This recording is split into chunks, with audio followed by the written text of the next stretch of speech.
Doctor Babasaheb Ambedkar यांचा 134वा जयंती उत्सव 14 April 2025 रोजी सामूहिक अभिवादन सोहळा, भारतरत्न डॉक्टर बाबासाहेब आंबेडकर जीवन गौरव, जीवन संघर्ष व कर्तव्यपूर्ती पुरस्कार वितरण, संविधानाच्या 75व्या वर्षानिमित्ताने संविधान जागर अभियान, संविधानातील नागरिकांच्या अत्यंत महत्त्वाच्या कलमा व उद्देशांची फलक प्रदर्शनी आयोजित करण्यात आली आहे, अशी माहिती डॉक्टर बाबासाहेब आंबेडकर पुतळा सौंदर्यीकरण समितीने दिली आहे.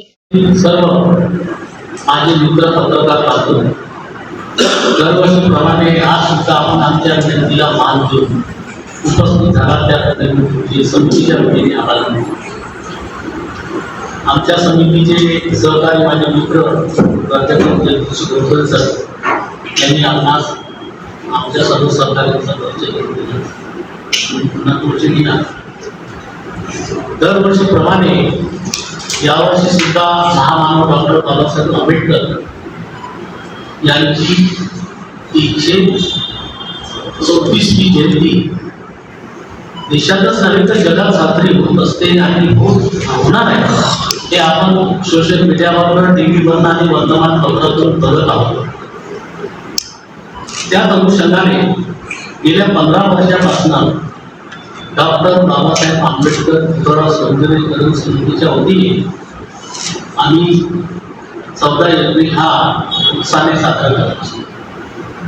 मंचकावर आमची सहकारी विविध जाती धर्माचे आहेत, त्या सर्वांना सहभागी करून आम्ही घेतलेला आहे. हेच बाबासाहेब आंबेडकरांच्या विचारांचं यश साधन. एक काळ असा होता की केवळ बाबासाहेबांची जयंती हा आंबेडकर बांधव, आंबेडकर परिवारातीलच सुरू करायचे. पण कालांतराने बाबासाहेबांच्या विचाराचा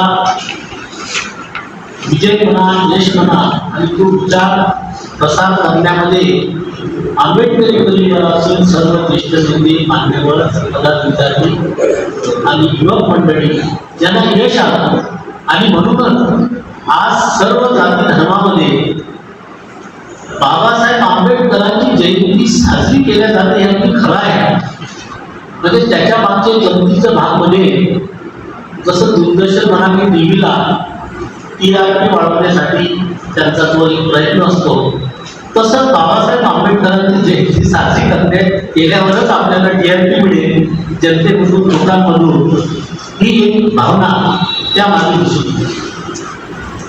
या प्रसंगी एक आम्ही अजून असा उपक्रम करीत आहोत. उद्याला 14 तारखेला संविधानामध्ये खूप अशा काही कलमा आहेत, त्या आम जनतेपर्यंत जाव्या, जनतेच्या अधिकाराच्या कलमा आणि उद्दिष्ट आहेत.